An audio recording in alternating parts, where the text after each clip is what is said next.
Ghana is listed amongst a total of 147 member states of the United Nations, which voted overwhelmingly in favor of a resolution demanding Russia withdraws its troops from Ukraine. Today marks exactly a year of fighting and bloodshed as tensions continue to escalate between the two countries. President Akufo-Addo at the 77th UN General Assembly exclaimed how the unending war is affecting countries such as Ghana.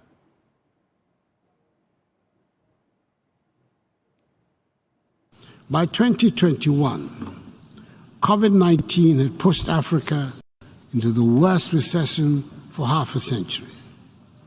A slump in productivity and revenues, increased pressures on spending, and spiraling public debts confronted us without relent. As we grappled with these economic challenges, Russia's invasion of Ukraine burst upon us, aggravating an already difficult situation. It is not just the dismay that we feel at seeing such deliberate devastation of cities and towns in Europe in the year 2022. We're feeling this war directly in our lives in Africa. Every bullet, every bomb, every shell that hits a target in Ukraine hits our pockets and our economies in Africa. The economic turmoil is global, with inflation as the #1 enemy this year. It hit a 40-year high in the United States and United Kingdom in recent months. There's record inflation in the Eurozone. Several African countries have inflation rates surging 3 to 4 times higher than what they were just 2 years ago. In Ghana, we're experiencing the highest inflation for 21 years. The high costs of food are hurting the poor, especially the urban poor, the most. Now, Blessed Soga is with the JoyNews International Desk and joins us with details. Blessed, we know the United Nations has 192 member states, but we understand not all countries voted in favor, correct?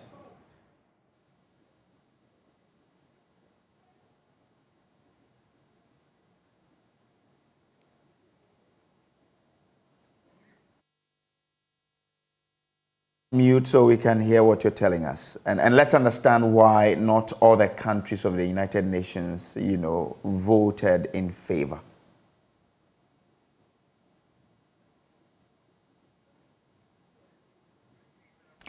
All right, so what we're hearing is that some countries, not all member states of the United Nations, voted to get the UN to pass a resolution asking Russia to withdraw its troops from Ukraine. It's a year since the fight in Ukraine started. Now, these countries overwhelmingly voted in favor of a resolution demanding that Russia withdraws its troops from Ukraine. There's been a year of fighting and bloodshed as tensions continue to escalate between these two countries. President Akufo-Addo has been complaining about how the war is affecting Ghana. Many countries have been speaking on this. China has asked for a truce in this. The United States and other European countries have been condemning Russia for the invasion of Ukraine. The United States of America believe that Russia is losing on the war front. But China, which is an ally of Russia, is asking for a truce in this war. Blessed Soga is with the JoyNews International Desk, and he joins us live now with some details. Blessed, we know that the United Nations has some 192 member states, but we are learning that not all countries voted in favor of this resolution, correct? Well, that's true. Actually, the resolution drafted by Ukraine in consultation with its allies had 141 countries voting in favor of that resolution. Now, 7 countries, Belarus, Nicaragua, Russia, Syria, North Korea, and also some other African countries, including Mali, which has some special military arrangements with Russia, voted in favor of that resolution. Now, there was many as 32 abstentions, and of course, some of the names prominent on that include the likes of India, South Africa, and that's happening because of that special alliance these group of nations have with Russia under the BRICS arrangement. So in all, 141 voting in favor, and that list actually includes Ghana.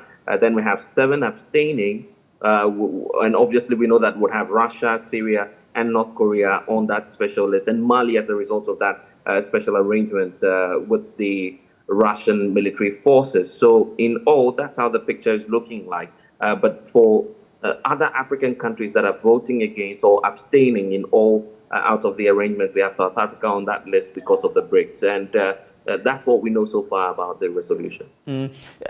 Do we know whether these demands are contained in this resolution?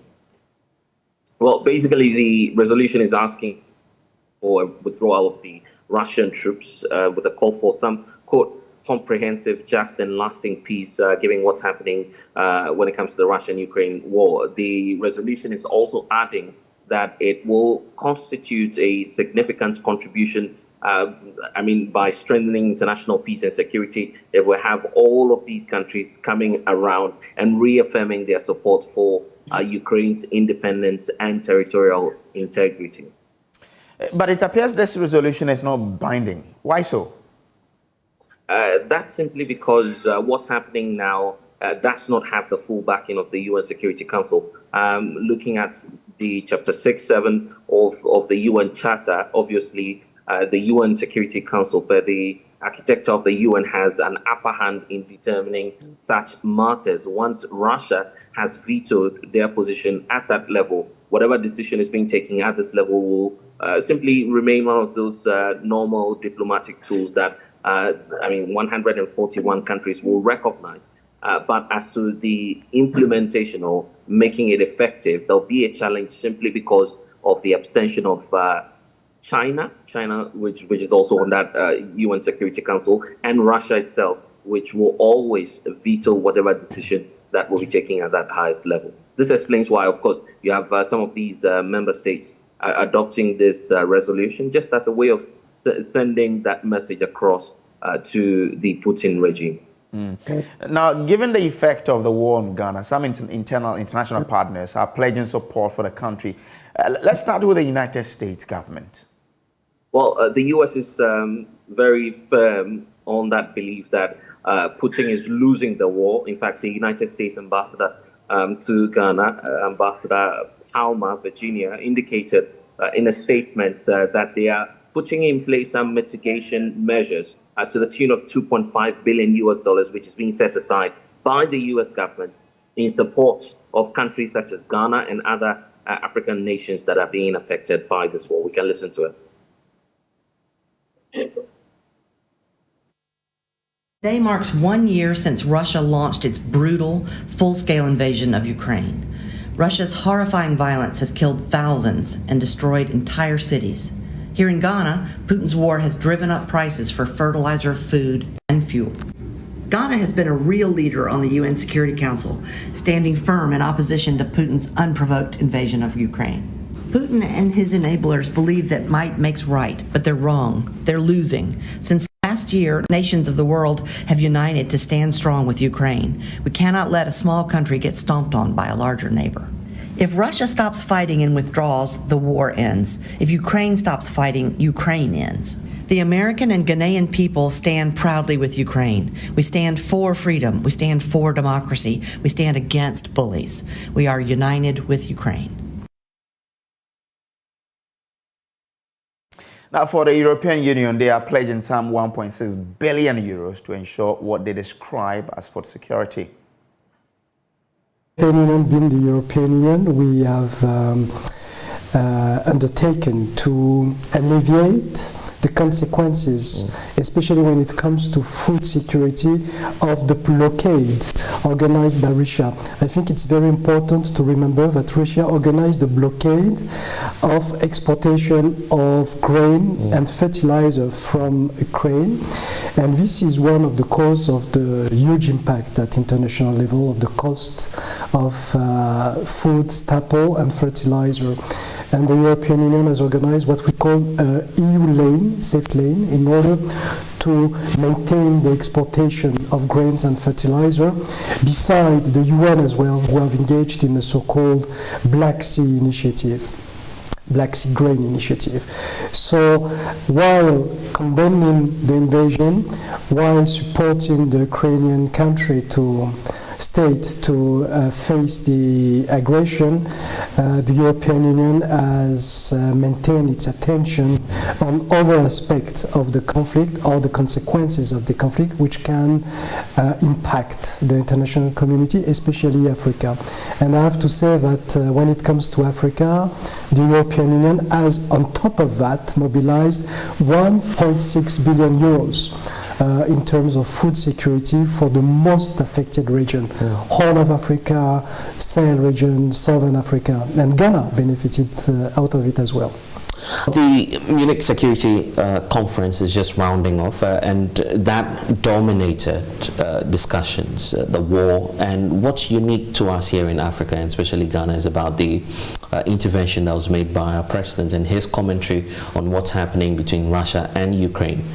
He seems to suggest that the West has turned all of its focus onto Ukraine, leaving the other side, which is Africa, to suffer the disruptions in supply chains, and we're seeing the consequent effect on our economy here in Ghana as well. No, I think it's a misperception, because as I said, when the food crisis erupted across the globe, the European Union has maintained its attention to other corners of the globe. Not everything is related to Ukraine, including when it comes to the EU. The EU has maintained this dialogue with the countries of Middle East and Northern Africa, and is maintaining its attention and focus interest to support African nations to weather from this. So we have mobilized, as I said, 1.6 billion euros. It's not nothing. Now, the full interview airs tonight at 10 p.m. Do make a date. Now, let's take you to Nigeria, where Nigerian voters are set to elect a new president after 8 years under Muhammadu Buhari. But whoever wins will face some tough challenges. It will be the largest democratic exercise on the continent as Africa's most populous nation picks a new president. The crucial election comes as the country battles myriad economic and security problems that range from fuel and cash shortages to rising terror attacks, high inflation, and a plummeting local currency. For the first time since the country's return to democratic rule in 1999, none of the candidates is an incumbent or a former military leader. Outgoing President Muhammadu Buhari is term limited and will step down amid a patchy legacy that has brought a lot of frustration and anger to Nigerian voters, according to analysts. So how set are nationals for tomorrow's polls and the atmosphere there? Kayla Megwa joins us live with some updates. She is with Channels Television, Abuja, Nigeria. Kayla, where are you, and how are you voting tomorrow yourself? Registration has closed for now, which means if you have not registered before now, you can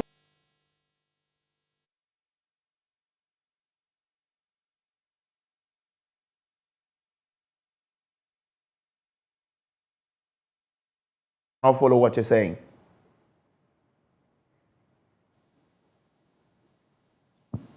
Hello, can you hear me now? Yeah, I can hear you now, yes. Okay, sorry about that. Luckily for me, my very first polling unit tomorrow will be mine. Okay, so I'm going to actually start my election coverage from my polling unit right here in Abuja. The atmosphere is actually pretty tense. A lot of people are getting ready for this particular exercise. Over 93 million registered voters in Nigeria will be taking part in this exercise.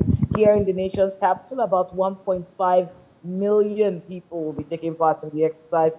Yesterday night, we were at the FCT INEC office to make sure that the election materials have gotten to the FCT INEC office, and after that will be sent to the 6 area councils. You know, elections in Abuja are a little different. We don't have local government areas, so to speak. We have 6 area councils here. So those materials were sent to the 6 area councils over the cover of darkness yesterday, and everything is being set. We're listening to all of the security operatives speaking up about the conduct of the exercise, giving out emergency numbers that people can call if in your neighborhood you feel like there's some kind of violence erupting, you know, just so you can know that you can reach out and get the help that you need. But yes, everyone is ready for this exercise, and it is happening tomorrow, Nigeria's presidential election. Do we have an idea about how many polling stations we are talking about, looking at 90-something million people ready to vote in this election?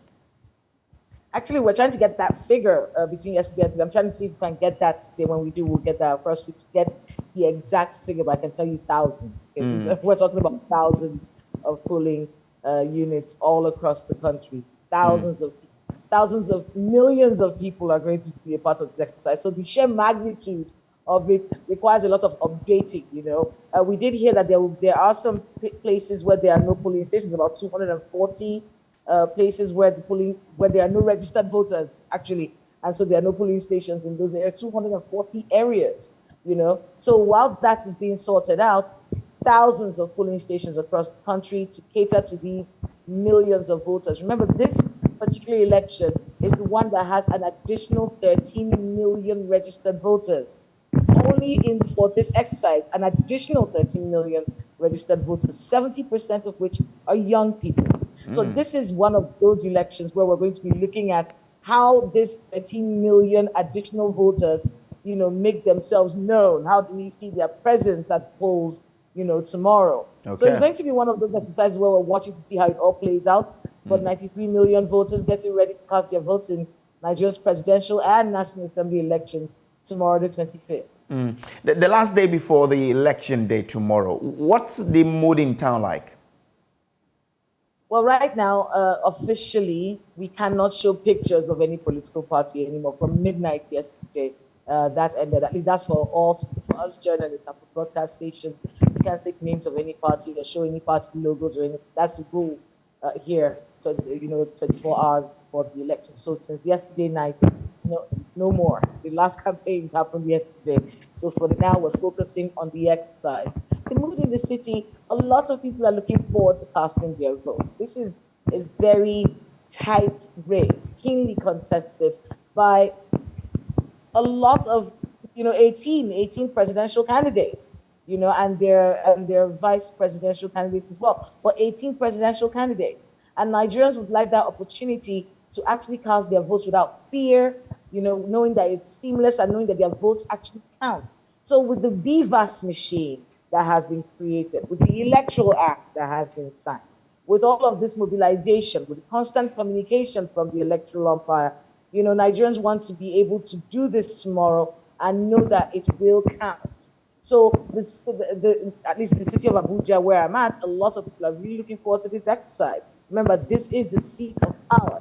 This is where whoever wins the election will be living. And this is where the machinery of government happens, right here in Abuja. This is where all of the military, strongholds are located.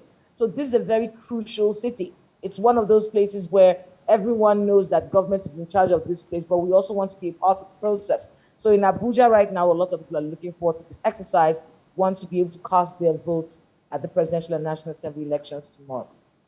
Okay. Now, what can you tell us about the Senate candidate who was shot and burnt together with his aides? He's not the only one. We've had so many disappointing stories. This man who was going to come out for office, attacked. We still don't know what the reason for this attack was.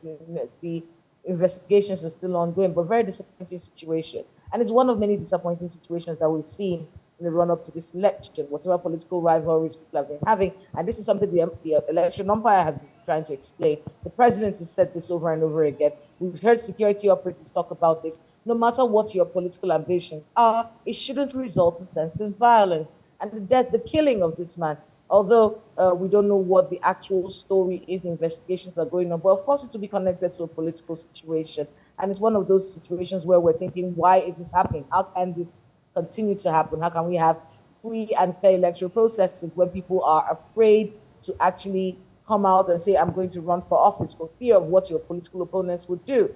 So it's a very disappointing situation, and one that we hope will be investigated properly and the perpetrators brought to book, and a lot of lessons to be learned from this.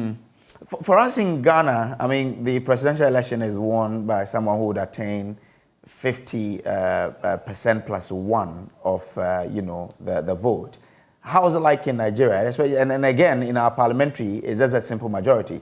What's yours like? So to be president in Nigeria, 24 out of 25. Okay, so we're not we're looking at a situation where there are some figures about Nigeria's election that have given people a sense of how elections are supposed to be.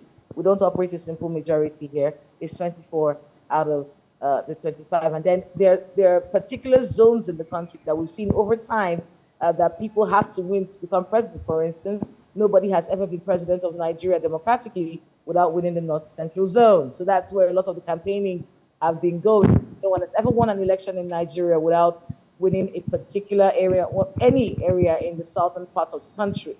So these are strongholds. The highest number of registered voters are in the northwestern part of the country. So if someone is going to want to, win the election, you might want to concentrate on how you're doing in those areas. So yes, it's a lot of dynamics to be figures around how these elections are supposed to be won, but not a simple majority. You have to have 24 out of the 25.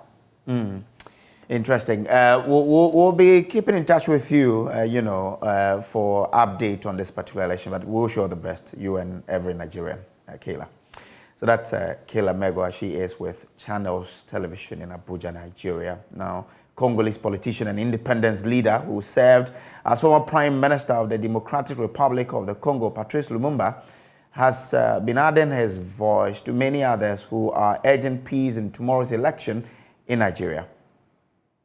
Regarding the elections in Nigeria, of course, I'm not a Jewish prophet, so I'm not going to speculate as to who will be elected, but I believe that Nigerians will have the opportunity of making a clear statement that they want a united Nigeria, they want a Nigeria that will play its leading role in the continent of Africa, they want a Nigeria that is united in our diversity, they want a Nigeria where people are judged by the content of their character, not by their ethnicity or religious affiliation. And I hope that that decision will be made on Saturday, the 25th day of the month of February this year. I pray for them, and I hope that they'll do the right thing. Because if they don't, then Africa will be the poorer. Speaker of Parliament, Alban Bagbing, has directed that chairperson of the Electoral Commission, Jane Mensah, appears before Parliament over the controversial proposed constitutional instrument.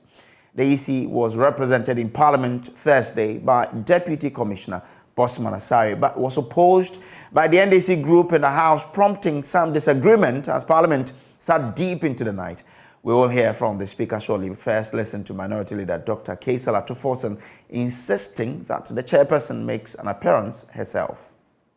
We invited, or the subsidiary legislation suggested and proposed to the House, of which we have adopted, that the two institutions should sit together to listen to themselves and also for members to listen to the two of them to make a determination. And most importantly, for us to have an assurance from the two institutions before the CI will proceed to its lane. Speaker, unfortunately, the chairperson of the Electoral Commission is not here. I recognize, the Speaker, that the deputy is here. But it is not the same as the chairperson of the Electoral Commission. It is not the same. The Speaker, most particularly, the chairperson of the Electoral Commission has consistently avoided Parliament. Consistently avoided Parliament. The Speaker, our concern is a genuine concern. The Speaker, in fact, we are of the view that the issues that we have raised today in this chamber since morning are serious issues that we prefer and we want the Electoral Commissioner to be here, to be the one to give us the needed assurances before we can proceed on this part. But her absence will make it very difficult for us, Mr. Speaker, to accept the deputy to be the one to give that kind of assurances.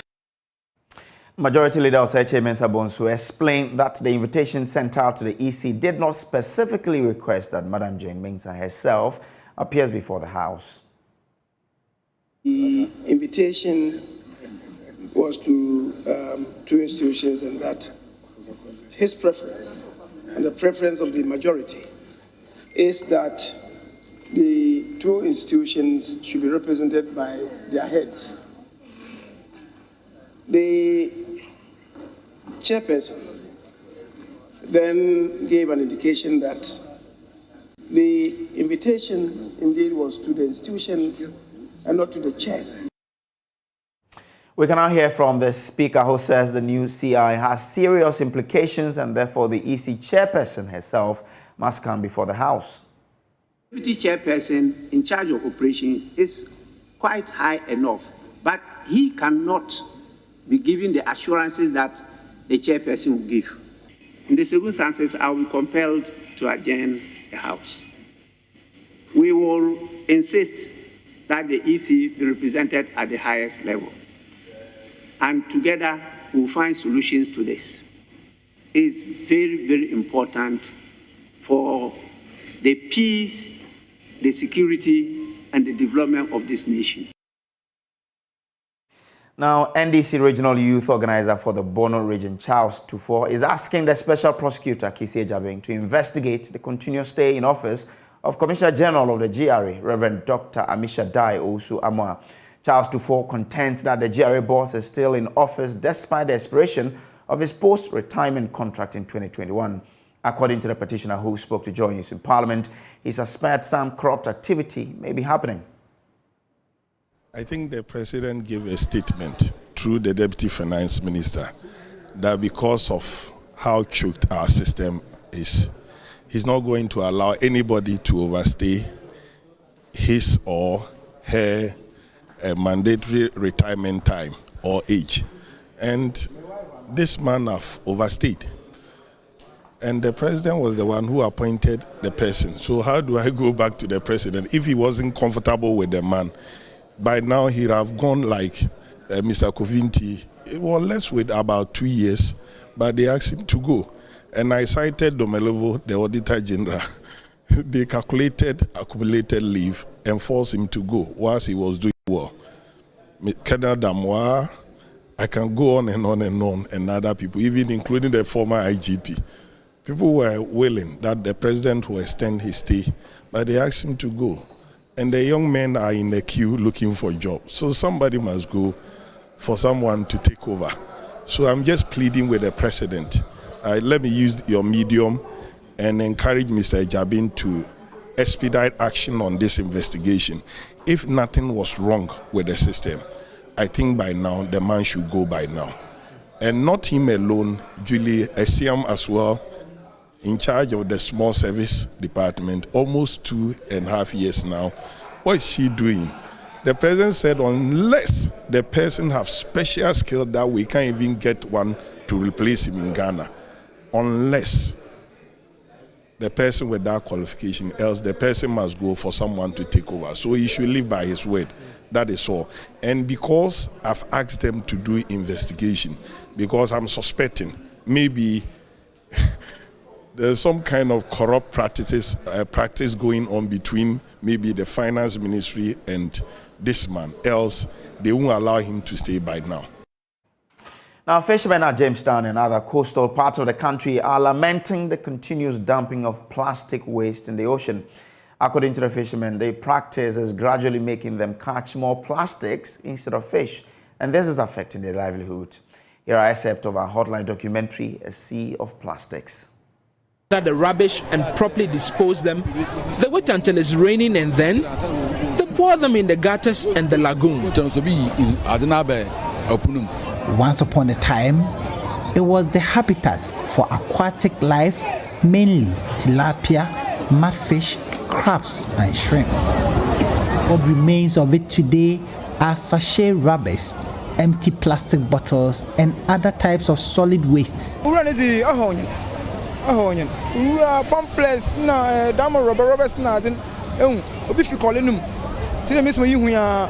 The garbage really worries us. Diapers and all manner of garbage are really a nuisance to us. We can go fishing and return with virtually no fish. All of them will be plastics. The plastic often entangle the propeller of the outboard motor. The garbage emanates from the Kole Lagoon, and we also contribute immensely from our various homes.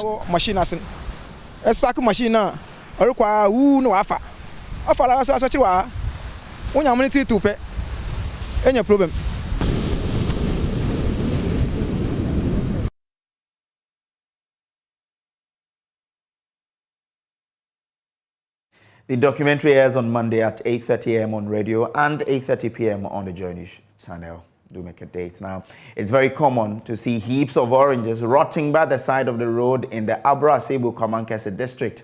The farmers in the district, after months of hard work, failed to either break even or profit from their toils. Richard Kojo could travel to the district and report that the narrative may soon change with the setting up of a factory in the area to buy the oranges. He has more in this report.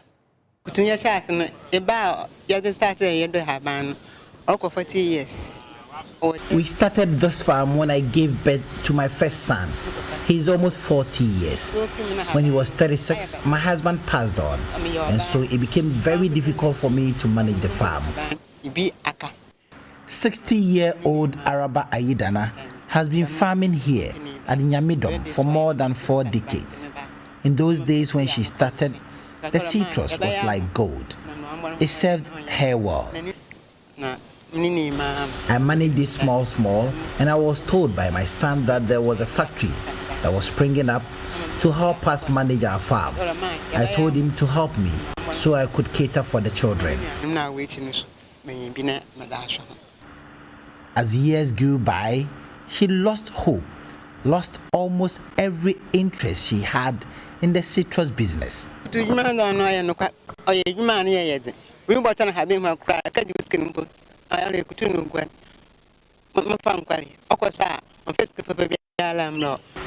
Selling the oranges comes with some difficulty. When they come for the oranges, payment even becomes difficult. Many do not want to even pay after coming for the oranges.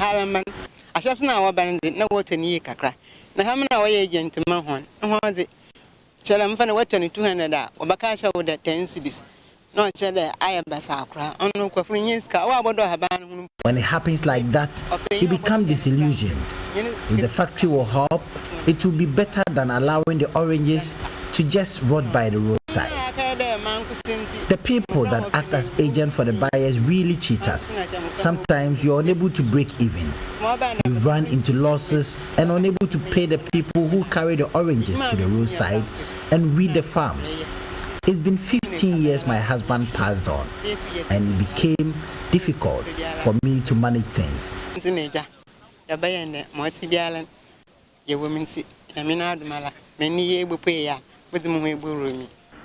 The entire Abra Asebu Komankese district is noted for the production of citrus. The Agricultural Extension Services census states that the district is the #1 producer of oranges in the entire country, with over 2,000 registered citrus farmers and about 7,000 unregistered ones. Citrus farmers like Araba Ayidana toil day and night to till the land, labor to care for the plants, contract loans to buy pesticides, and all the things that are needed to make sure they have their own share of their bumper harvest. But they virtually labor in vain. The oranges are left by the roadside for lack of markets for the produce. This district is known for citrus. Over the years, we used to have a citrus factory in Asebu called Erus, and unfortunately it is collapsed. And that was the hope of our farmers, our fathers, and our brothers and sisters over here. After the collapse of the factory, things had been really hard for the people. And these farmers, they lost hope actually. So most of them abandoned their farms. When you go to a village like Aswanse, Yamedom, it's a highly populated citrus community. And they left their farms for about 10 years. And they even started cutting them off. Michael Amos is a community liaison officer for the Central Citrus Processing Limited, a factory that is galvanizing the hopes and aspirations of all the farmers in the district. But fortunately for us, we have this factory in place that we've been engaging the farmers, and in fact, we are bringing hope to them. They have stopped cutting down their trees, their farm trees, and we've contracted them, we have taken over their farms, we've started weeding the farms, so we have actually revived their hopes. In fact, initially they thought it was something that we are come to brag about, because most factories or people have been coming here. All right, so let's take you to the Natal, where some students are still placing themselves in their desired schools of choice in the senior high schools. My colleague Papani Ashale has been interacting with some students and parents at this placement center at the Nat Hall. Issues of more than 165,000 students. It's been nearly 2 weeks since that system started. Many of them qualify. We understand that more than 500,000 students that sat for the BEC qualified for various schools across the country. However, more than 165,000 of them were not placed at all. Many of them have to come here, that is the Nat Hall, before they can get a school here. Now, at the Nat Hall, after 2 weeks, some people have been coming for more than 1 day, and their issues are yet to be resolved. That's exactly where we are, right on top, the top terrace of the Nat Hall. You can see many more people down there who are receiving instruction. Those are people who are now coming here for the very first time. They are here with a myriad of issues. Some people were males and were placed in female schools. Some others were placed also in some schools that are too far, but they want day. Some others were placed in a boarding school when they wanted day. So there's quite a number of issues here. The Secretariat is also around to explain issues to us here. But let me try and find out from some of the people that have been here for some time and how they are dealing with the issues so far here. Some of them have, I am told, have been coming here for at least 1 week, that is 7 days. Bossman, good morning. How are you doing? I'm fine. Please, your name? My name is Abdul Mukit. Abdul, what exactly are you doing here? Yeah, actually, I'm here for a change of school for my junior brother. Yeah, last week, they checked for the placement, and the school that he was placed, when they went for the admission letter in the institution, it indicated in their database that he wasn't placed there. So we are here for a change of school. But then we have done that. We have selected the schools, and they have assured us to check on Sunday. Yeah. So you came last week. Yeah. When exactly? Not really, not last week actually. That was on Tuesday. Yes. So they told us to come on this Friday. But then I think when they came, they told them that the schools that he has selected, it doesn't merit his grade. For that matter, he really have to select schools that merit his grade. Yeah, and that is exactly what we have done today. So when you came on Tuesday, you were given a school, but you went to the school? Yeah, I wasn't around though. But what school was that? He selected, is it Tema Senior High School, and then Armed Forces Senior High School, and another senior high school, which I'm not okay with. So you are back again with different schools, right? So what schools are you looking at now? Yeah, they told him to select category C schools because he had aggregate 25, and that is exactly what we have done. Yeah. Let me thank you very much. So he's one of many that have come to the Nat Hall and are here hoping that they'll get some solution to their problem. And I mentioned again that this part of the Nat Hall, this section of it, is for people who have been coming to the hall more than once, and they are hoping that they will get some solution to their problems. There are some more families that just joined us here. Madam, good morning. Good morning. Please, why exactly are you here? I'm fine.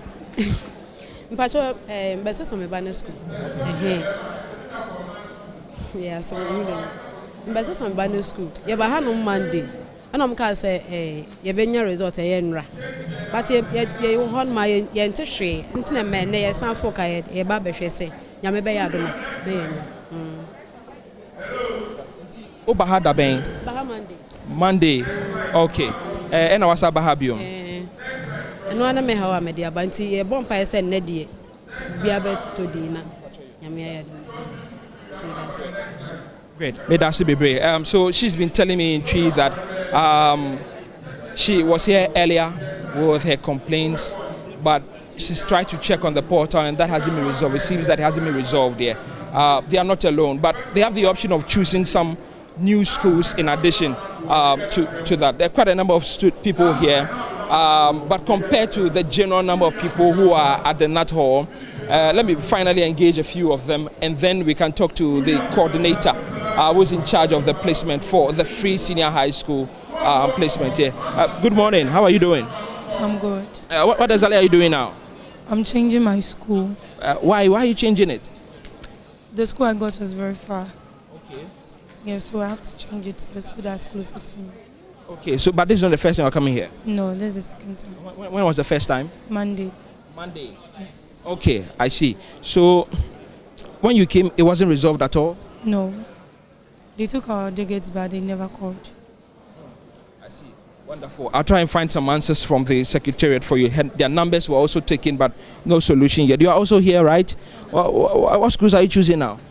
Also Presec and Holy Trinity. Okay. Why those schools? I did not get school, so. You did not get school. Yeah. Okay. But you also, this is your second time coming here? Yeah. The first time, what were you told? You selected the same schools? Yes. And what happened? I did not get. So it seems to be the challenge that cuts. As we're watching Joy News Desk, we'll take a quick break. We'll be back with business. Stay with us.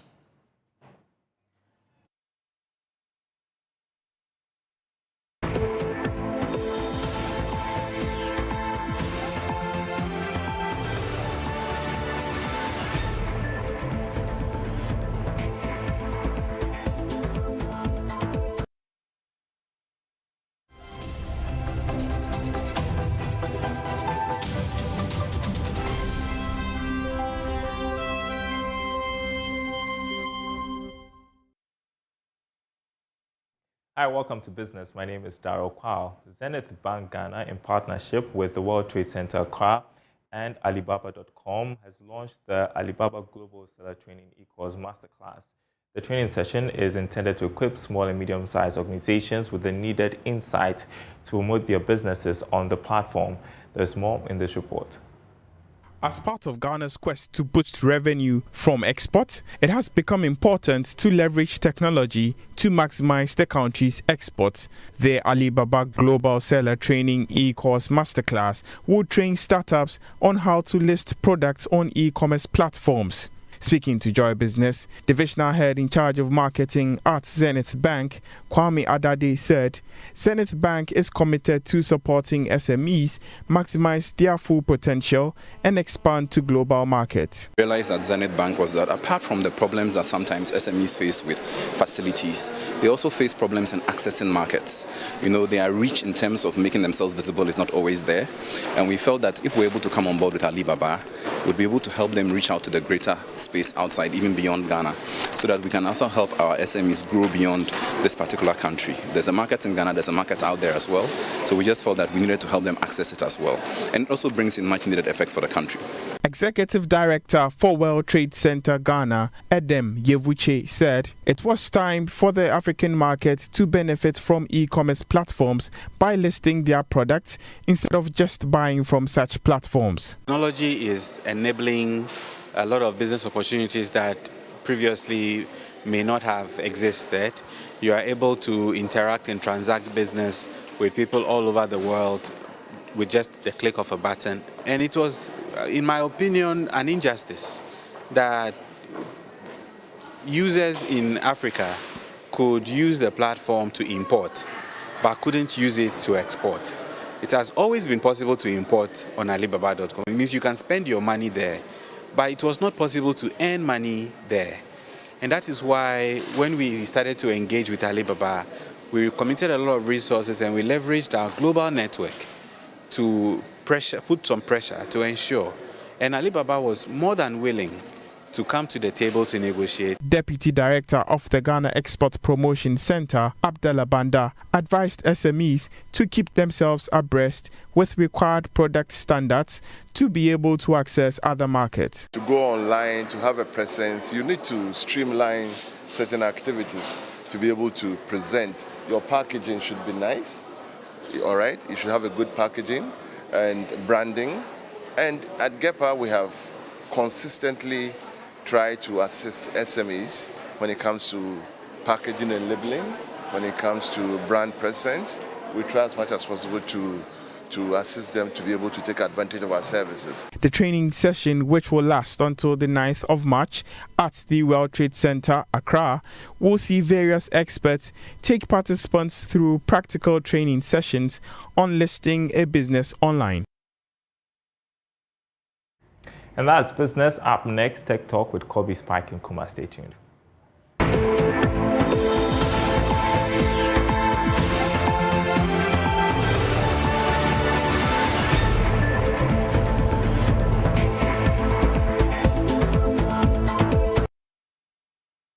Joy News, your most credible news source, is available on digital TV, Multi TV, DSTV channel 421, GoTV channel 144, and also streaming on myjoyonline.com.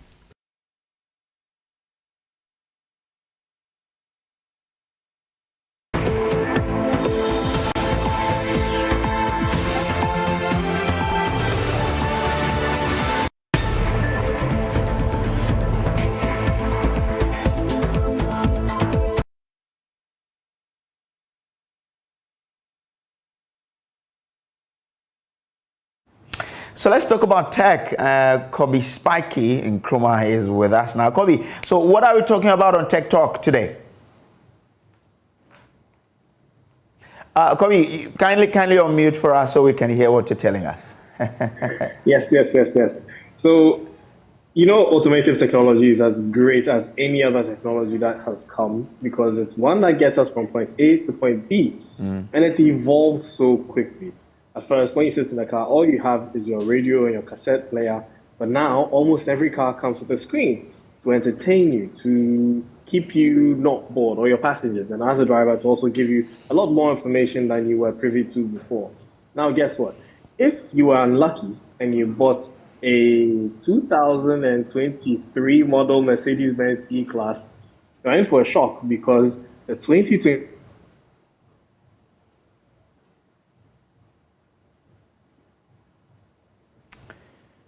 version, you're getting a huge screen, you're getting TikTok, you're getting a selfie camera, and you can even do Zoom in the car. And you have lights that are going to reflect the music you're listening to, so you can have your own nightclub in your car. How cool is that? Wow. That's super cool, man. Very, very cool. Now, so imagine this. Imagine your passenger is watching something. So your passenger has a screen. A passenger sitting next to you in front has a screen in the dashboard. There's a screen in the middle. There's a screen in front of the driver.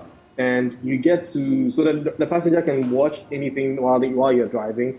But you, the driver, in order for you to be attentive on the road, can't see what is happening on the passenger's screen in a bid to keep you safe. So in future, cars are going to drive themselves. And when that happens, then you can also relax, fold your arms and then enjoy the ride. Would you like that? Sweet, huh? Charlie, we need to work hard so we can buy some of these gadgets too. Absolutely. I'm working very hard now. Okay, so what's next?